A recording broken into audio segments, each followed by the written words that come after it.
કાજુ બદામ છે કે? હા છે ને મોટા ભાઈ, કેટલું કેટલું લઈ જાવ? કિલો લઈ જાવ, પણ ભાવ તો કયો?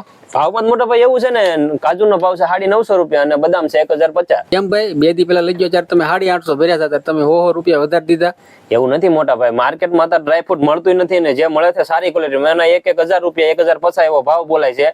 હજી મારે આજ જ માલ આવ્યો, મેં માર્કેટમાં મંગાવ્યો ને બિલ જોઈને તમને સીધો ભાવ કીધો મોટા ભાઈ. કારણ કે ઉપરથી માલ મંગાવ્યો એમાં 10-20 રૂપિયા સડાઈને વેચતા હોય છે, અમારો એમાં કાંઈ વાગ ન મોટા ભાઈ.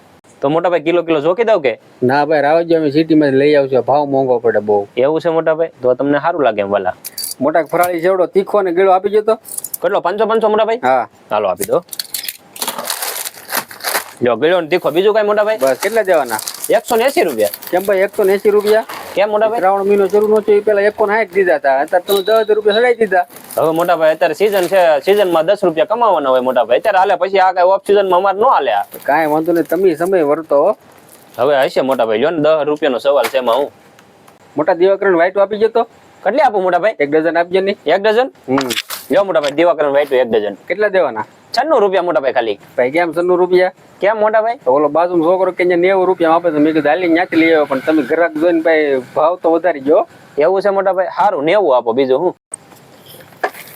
એક તો માર્કેટમાં બધા પ્રોડક્ટના ભાવ વધતા જાય અને કસ્ટમર સમજતા નથી. ભાવ કે રાડ્યું જ નાખે આપણે, રોજ મગજ મારી કસ્ટમર હારે.